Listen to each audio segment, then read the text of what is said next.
Las protestas se extienden. En Chile, el presidente Sebastián Piñera hizo un mea culpa y anunció varias reformas, pero las manifestaciones no se detienen. Reconozco esta falta de visión y le pido perdón a mis compatriotas. Mientras tanto, en Bolivia, Evo Morales habló por primera vez tras las elecciones que también provocaron protestas. Está en proceso un golpe de Estado, aunque quiero decirle, ya sabía anticipadamente. ¿Qué está pasando en Latinoamérica?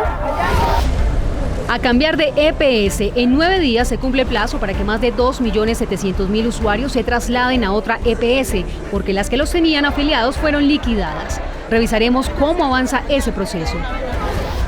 Y fallo a favor de las empanadas callejeras. La Corte Constitucional asegura que no se debe castigar a compradores de esos productos, sino a las mafias que se lucran de las ventas ambulantes. ¿Cómo afrontar entonces esa realidad que vemos a diario, de la que viven además miles de personas? Esto es Sala de Prensa.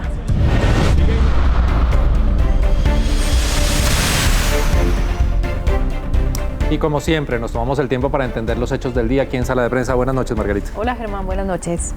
Y empezamos hoy con las protestas en América Latina, específicamente en Chile y Bolivia, en donde no parece haber una solución a la vista. Pues en Chile ya se cumplió el 6º día de protestas y esta noche están ya en la 5ª noche bajo toque de queda. Lo que empezó como una manifestación contra el alza de los pasajes del metro en Santiago terminó convertido en un movimiento que muestra el descontento profundo de los ciudadanos contra el gobierno. Sí, y acabamos de ver en el noticiero de las 7 de la noche, Margarita, que incluso se estaba incendiando otra estación del metro, o sea, están destruyendo el metro por el que estaban protestando. Sí, unos daños en la infraestructura que son gravísimos, que suman ya varios miles de millones de pesos chilenos y mucha preocupación, sobre todo porque está creciendo no solo el vandalismo, los robos y los saqueos a supermercados, sino que ahora cada vez se están reportando más incidentes de excesos en el uso de la fuerza por parte de los militares y de la policía, lo cual en ese país tiene unas implicaciones muy graves porque es revivir unos fantasmas y unas heridas abiertas todavía de las épocas de la dictadura. Claro que sí. Y no parece haber servido de mucho, Margarita, el mensaje del presidente Sebastián Piñera, quien pidió perdón y además anunció, por ejemplo, el incremento del salario mínimo, reajuste a las pensiones y hasta bajar el valor en el recibo de la luz. Escuchemos lo que le dijo a los habitantes de su país. Reconozco esta falta de visión y le pido perdón a mis compatriotas. Esta agenda social no va a solucionar todos los problemas que aquejan a las familias chilenas, pero es un esfuerzo grande y significativo para mejorar la calidad de vida y muy especialmente de los más vulnerables, de la clase media, de los más postergados. Pero además de este mea culpa, el gobierno chileno ha mostrado una disposición totalmente amplia al diálogo, está dispuesto a emprender unas reformas profundas, ha llamado a dialogar no solo a los partidos políticos que han hecho más o menos oídos sordos, sino también a los líderes de las protestas, a los sindicatos que hoy iniciaron una huelga general, pero todo indica que eso no va a lograr caldear el descontento. Hoy los cientos de miles de manifestantes en las calles lo que estaban pidiendo directamente era la renuncia de Sebastián Piñera. Sí, señora. Y en Bolivia, mientras tanto, miles de personas se concentraron en La Paz para apoyar al presidente Evo Morales en el tercer día de protestas en este país después de las elecciones presidenciales en las que Evo Morales buscaba precisamente su reelección. Sí, su tercera reelección, además, para un cuarto periodo que debe ser en el fondo lo que tiene tan caldeado los ánimos, porque lo que ha sido un gobierno con amplio respaldo popular y un gobierno con unos, digamos, logros importantes también que son necesarios reconocer, ya está tomando unos tintes inaceptables de dictadura, pues 4 periodos consecutivos en el poder es lo que hoy en día más le cuestionan a Evo. Y ha habido protestas a favor y en contra, ¿no? Ha habido protestas de la gente que pide que haya segunda vuelta, la gente de la oposición, y protestas a favor de Evo Morales, que piden que haya una elección o la reelección se haga efectiva, Margarita. Claro, porque tiene un respaldo indiscutible de sectores amplios de la población, sobre todo sectores indígenas. Es innegable que este ha sido un presidente popular y además pues los indígenas son mayorías en Bolivia. De todas maneras, Evo Morales, que habló hoy por primera vez desde que se inició la crisis, está asegurando que se está gestando un golpe de Estado en su contra. He convocado esta conferencia para denunciar ante el pueblo boliviano y al mundo entero. Está en proceso un golpe de Estado de emergencia y movilización pacífica y constitucional para defender la democracia. Solo estamos esperando que el Tribunal Supremo Electoral informe. Yo estoy casi segurísimo que con el voto de las áreas rurales vamos a ganar en la primera vuelta. Aunque el conteo del TREP dijo que ganamos. Pero no, perdóneme Margarita, la interrumpo antes de que hable. ¿Se conocen ya resultados oficiales, digamos, de esta elección? ¿Por qué el problema de saber cuáles son los resultados y quién ganó, si hay una segunda vuelta? El problema es que el escrutinio oficial avanza lento, pero se filtraron muy rápidamente lo que se llama el conteo rápido, que se hace con datos telefónicos, y ese conteo con el 95% o 96% mostraba ya que Evo podría ganar en primera vuelta con una ventaja de más de 10%, pero una ventaja ínfima, muy cerquita al 10%. Eso sumado a que se suspendieron durante casi 20 horas la transmisión de datos del conteo, pues eso ya empezó a generar las primeras suspicacias y ese dato también sorprende porque lo que habían mostrado las últimas encuestas era que probablemente tendría que haber una segunda vuelta de acuerdo con el respaldo que en ese momento obtenía Carlos Mesa. Así que un triunfo en primera pues es cuestionado por muchas razones y entre otras porque una segunda vuelta pone en serios aprietos a Evo Morales. No es lo mismo uno ganar en primera de una vez que en segunda enfrentar una eventual alianza de fuerzas opositoras. Claro que sí. Y bueno, para hablar de estos temas de Chile y Bolivia, tenemos a Fernando Suitanich. Él es internacionalista chileno precisamente y docente de la Universidad de La Sabana aquí en Colombia. Anteriormente hemos visto a Chile como un país modelo en todo. Ahora lo vemos en grandes dificultades. ¿A qué cree usted que se debe esto? Bueno, las cifras macroeconómicas no son malas, o sea, cualquiera que niegue eso está ciego. El ingreso per cápita ha subido muchísimo, los niveles de pobreza en comparación a los vecinos también son bajos. Macroeconómicamente el país, económicamente, pues está bien. El asunto es que eso no llega a todos los chilenos. El chileno de la clase media, el chileno de la clase más humilde está viendo necesidades en el transporte, en su sistema de pensiones, que lo pensiona muy mal, en el gas, en la luz, en la educación de sus hijos. Entonces estas cifras que se muestran al mundo hacen ver pues que es Canadá. Y no es Canadá. Es un país que le ha ido bien, pero que hay sectores de la población que se siente marginada. Y ese sector que se siente marginado, pues salió a la calle. Lo que no hay que confundir con los vándalas que se aprovechan también de esta situación, porque nadie que esté bien de la cabeza va a permitir que nuestro gran orgullo, que era nuestro metro, sea acabado y que la gente aproveche esto para hacer vandalismo y saqueos. La protesta no es robarse iPhone de los supermercados. La protesta es legítima, es parte de la democracia, pero la protesta pierde legitimidad cuando algunos, los mismos bobos de siempre, la aprovechan para hacer cosas que están mal. Yo creo que el pueblo chileno siente que los políticos no le están interpretando y que las bondades que se cuentan en el extranjero, ellos no las están sintiendo. Profesor, y el pueblo chileno es un pueblo, digamos, militante, es un pueblo que tradicionalmente protesta y protesta fuerte. Le han protestado a Michelle Bachelet los estudiantes y protestaron a otros gobiernos de la Concertación atrás también y a gobiernos de derecha, pero lo que pasa es que es como una acumulación de motivos, digamos, y una conclusión que usted decía, en últimas, pues no los están escuchando. Ahora esto se radicaliza y pareciera que una posible solución para esta crisis es la salida de Sebastián Piñera, ¿o qué otras salidas puede haber? No creo que no. Para una caries hay que hacer tratamiento de conductos, no ibuprofeno. Yo creo que no es la institución. Lo que sí es bueno que el gobierno se dé cuenta de que hay problemas que no estaba atendiendo. El presidente acaba de decir ayer, perdón, no tuve la visión de darme cuenta de lo que estaba pasando. Grave que el presidente no se esté dando cuenta de las cosas que están pasando en el país que está gobernando, pero eso es otro tema. Sin duda hay que hacer reformas estructurales al sistema de pensiones, al sistema de salud y las alzas. Vivir en Chile es muy caro. La manutención de un hijo en una universidad, los servicios públicos son caros y el sueldo no está alcanzando. Y aquí gobernó la derecha y también gobernó la izquierda. No le echemos toda la culpa a Piñera, porque aquí hubo un gobierno de izquierda de Bachelet, hubo gobierno de izquierda de Lagos y tampoco se solucionó. La salud es un grave problema en Chile, la salud es cara, las universidades públicas se pagan y también son caras. Entonces Piñera recibió el bombazo final, pero aquí vienen problemas estructurales. La dictadura aplicó una política neoliberal que no ha sido cambiada por los gobiernos democráticos. Esa política de los Chicago Boys, esa política de Milton Friedman, el neoliberalismo, se implementó en Chile a brutalidad. Y el chileno está sintiendo las consecuencias. La clase política chilena, izquierda y derecha, estaba sentada en una olla de presión. Y esa olla de presión estalló. Y precisamente hablemos de esa olla a presión en el continente, Fernando. Recientemente hemos visto protestas en Perú, Ecuador, Chile, Bolivia. ¿Qué pueden tener en común estas movilizaciones, aunque sus motivaciones han sido bien diferentes? Bueno, los problemas son distintos, ¿no? Pero hay un denominador común, que lo dijimos antes. Los políticos están viviendo una burbuja y no están entendiendo las necesidades de sus pueblos. El alza a la gasolina en Ecuador, los deseos de Evo Morales, cuyos escritos macroeconómicos no son buenos, ¿eh? El gobierno de Evo Morales en economía no ha sido malo. Y lo que pasó en Chile es un pueblo que se da cuenta que sus políticos no lo interpretan.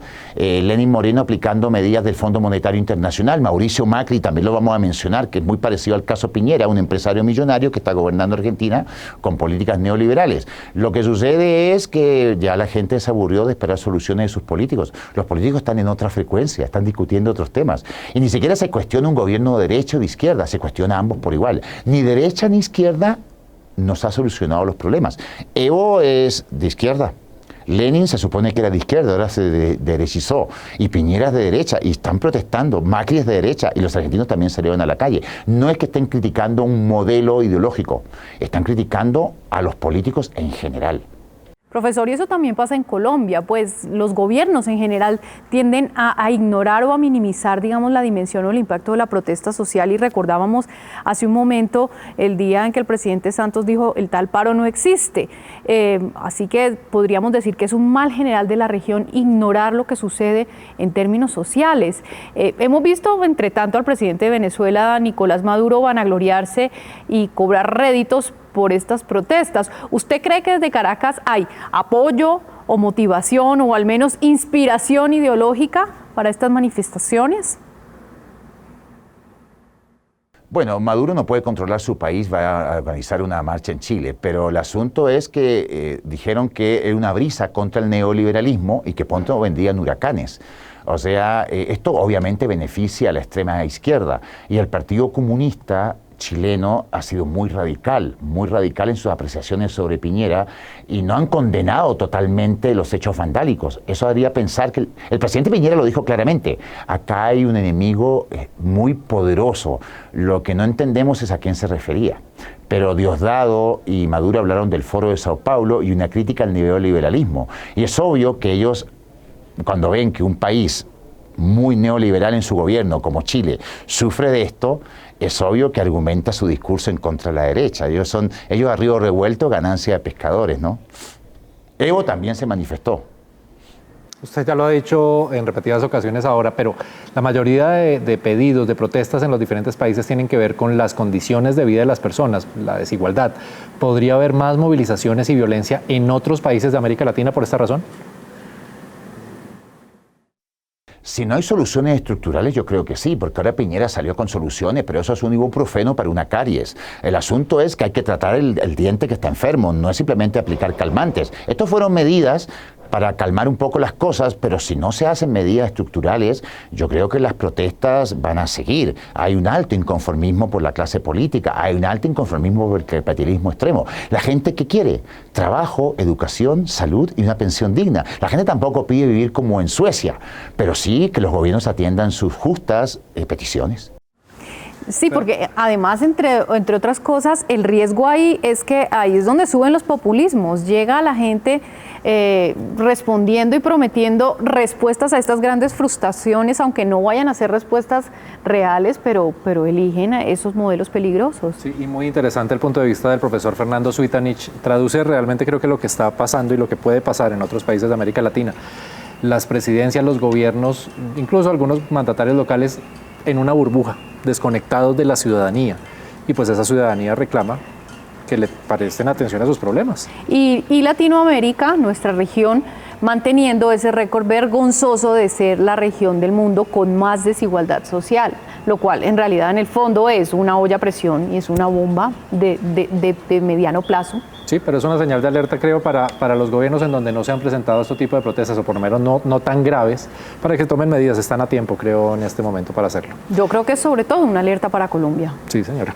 Bueno, y hacemos una pausa, Margarita. Pero cuando regresemos hablaremos del traslado de más de 2,5 millones de usuarios de las EPS que fueron liquidadas.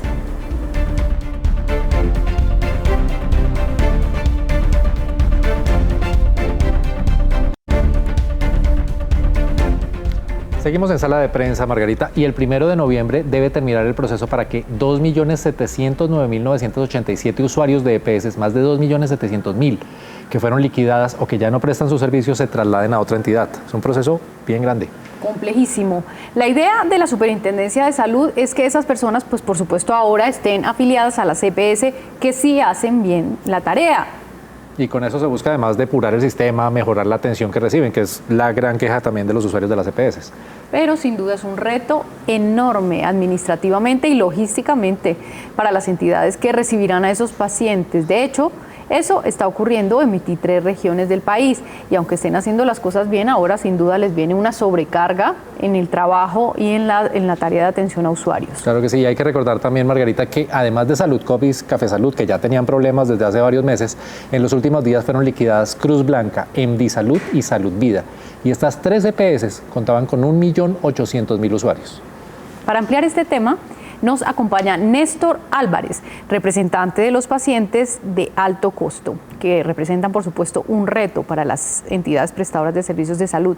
Néstor, ¿qué opinan de los traslados masivos a las EPS, que según el gobierno sí están haciendo bien la tarea? Bueno, después de la liquidación de las EPS que están haciendo muy mal la tarea, es algo que es directamente necesario, pero consideramos que los traslados no se están haciendo exactamente a las EPS que mejor prestan servicios a los usuarios, sino que hay algunas que se están fortaleciendo y que no le venían prestando buena atención a los afiliados anteriores, lo cual consideramos que va a llevar a muchos problemas y que no va a ser la solución para algunos pacientes trasladados a las que están haciendo mal la tarea aún. Néstor, usted representa precisamente a los pacientes con enfermedades de alto costo. ¿Han recibido reportes de problemas en el traslado de este tipo de usuarios? Nosotros consideramos que de todas formas aún no hay un plan que facilite superar las barreras que significan estos traslados para otras EPS, teniendo en cuenta de que las historias clínicas de muchos pacientes, las autorizaciones, las fórmulas de medicamentos pendientes y de todo, las EPS receptoras no tienen planes de contingencia, sino que deben en muchos casos empezar otra vez los procedimientos por la atención primaria para la remisión a especialistas y continuidad de tratamientos. Entonces, esto es el principal inconveniente que nosotros tenemos y que recibimos de estos cambios masivos, y el llamado que hacemos a las EPS receptoras es que establezcan unos planes de contingencia para patologías de alto costo o crónicas de esos pacientes que venían mal atendidos y que requieren atención inmediata en los traslados. No, pues imagínese, Margarita, si ya hay problemas cuando uno está afiliado a la EPS de las autorizaciones, los exámenes, los especialistas, ahora que se trasladen y pasar esas historias clínicas, como nos dice Néstor, va a ser complicadísimo. Uy, sí, debe ser todo un calvario y además muy angustiante, teniendo en cuenta que estos son pacientes que urgen no solo de los medicamentos, sino de los tratamientos prontos, y eso se convierte en un laberinto digamos, burocrático. Cuando se acaba una entidad y de uno lo pasan a una nueva, pues se pierde todo el terreno ganado en experiencia en atención a los pacientes, bien o mal ya los conocen en el lugar donde les prestan los servicios, por ejemplo diálisis o casos más difíciles pues de tratamientos de radiología para cáncer, en fin, o sea que es muy traumático de todas maneras. Ojalá sea para mejorar. Le preguntamos, señor Álvarez, ¿a dónde pueden acudir esos usuarios que estén teniendo problemas con sus traslados? Pues el primer canal es a la EPS, ¿cierto? Que receptora, para que haga y cumpla la función para la cual le han asignado. Segundo, pues a la Superintendencia Nacional de Salud, que es el ente encargado y la que debe verificar los planes de contingencia. Y nosotros como asociación en nuestra página web www.pacientesaltocosto.org recibimos quejas para poder buscar solución a esta violación del derecho que se da por los traslados en las EPS receptoras. Y finalmente, ¿qué llamado le hacen ustedes al gobierno para que los usuarios de las EPS puedan recibir una atención adecuada? Pues nosotros estamos haciendo un llamado al gobierno que indudablemente siga con la liquidación de las EPS que no vienen prestando el servicio, que fortalezca mucho a las IPS que van a atender a estos usuarios, porque el problema no es que se liquide una EPS, el problema es que se liquiden IPS, porque es donde en realidad se hace la atención de los usuarios, pero que también las ponga un plan a corto plazo a las EPS receptoras para que no aumenten o no incrementen la mala atención debido por la el incremento de afiliados y que establezcan unos planes de contingencia para mantener los estándares que tenían, y a las asignadas que están haciendo el desempeño mal, que definitivamente la Supersalud les ponga un plan de mejoramiento a muy corto plazo, o si no, que entren en los procesos de liquidación. Pues vamos a estar muy pendientes de ese proceso. 1 de noviembre se vence el plazo y pues estaremos muy atentos a lo que digan los pacientes, los usuarios de las EPS, y pues porque estamos obviamente del lado de ellos. Pero además, retomando un poco lo que decía nuestro primer invitado en el primer tema, los indicadores de salud de Colombia no son malos de la prestación del servicio. Frente a otros países, nuestro servicio de salud aparenta estar muy bien. Pero pues la realidad es que muchos pacientes sufren, o sea, no estamos los indicadores parecen de Canadá, pero hay gente que no recibe esos servicios bien. Sí, y no, también tiene, digamos, unos buenos indicadores si se compara con otros países en términos de costos, ¿no? Para algunos, incluso desarrollados como Estados Unidos, un seguro médico es una cuestión absolutamente impagable. Así que en ese sentido vale la pena tratar de conservar las ventajas del sistema, de subsanar, por supuesto, todas estas falencias y de evitar, como dice el señor Álvarez, que estos traslados entonces pongan mal a las plazas de lo que sí estaba funcionando bien, y entonces le compliquen las cosas a los usuarios de estas otras EPS. Ojalá se pueda hacer una buena transición. Lo que busca el gobierno precisamente es mejorar el servicio y pues castigar a las EPS que no estaban prestándolo bien y dárselos a los que sí, veamos y esperaremos que sí se cumpla. Y hacemos una nueva pausa, Margarita, ahora. Sí, Germán, pero cuando regresemos hablaremos del fallo sobre las ventas ambulantes tras la polémica por la costosa multa que pagó un ciudadano por comprar empanadas en la calle. Sí, podemos volver a comprar empanaditas, buena noticia.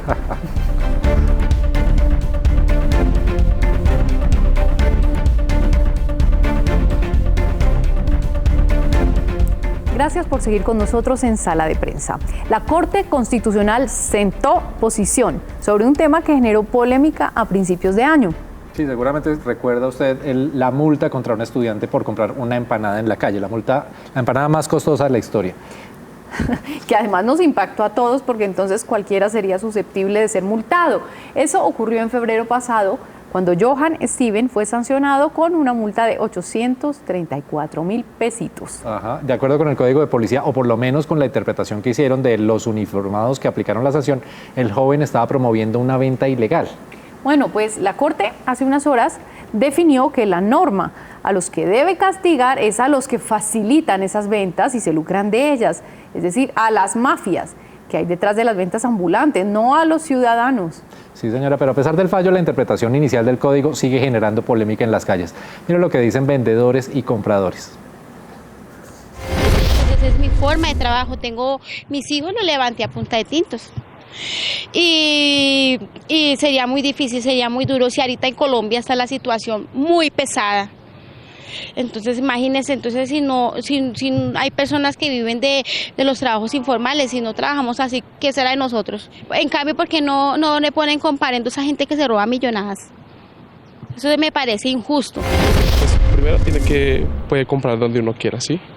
Y ellos no pueden exigirle a uno, pues, comprar en cierto lugar o en ciertos establecimientos. La vendedora toca el tema principal, o uno de los principales de esta polémica, es que miles de personas en Colombia viven de estas ventas ambulantes porque no tienen otra opción. O sea, no es que quieran dedicarse a esto, es que no tienen un trabajo diferente sino salir a la calle y hacer sus empanadas, sus jugos, venta de minutos, bueno, lo que sea, porque no hay otra opción de trabajo para ellos. Y también somos una cultura acostumbrada a comprar en la calle, o sea, nosotros también, digamos que ese apoyo a la informalidad, pues también incluso es hasta loable, o sea, que un ciudadano se compre su empanadita en la calle por apoyar a la vendedora que ya conoce que le vende su buena empanada, pues bueno, ahí es todos apoyándonos entre todos. Sí, señora, pero pues está el otro lado del comerciante formal que paga un arriendo, que paga impuestos y bueno, ya vamos a ampliar este tema con Héctor Riveros, él es analista de Blue Radio. Héctor, la Corte deja claro que no se puede castigar a los compradores, sino que se debe buscar a las mafias que se lucran de las ventas ambulantes, pero en alguna ciudad sí se está atacando así el problema de raíz. Pues es que la policía claramente ha interpretado equivocadamente el artículo del Código de Policía, que se refiere a quienes incentivan la ocupación del espacio público, es decir, a las empresas que utilizan personas que venden en el espacio público como una especie de mecanismo de distribución de su mercancía. Eso es lo que se tiene que hacer.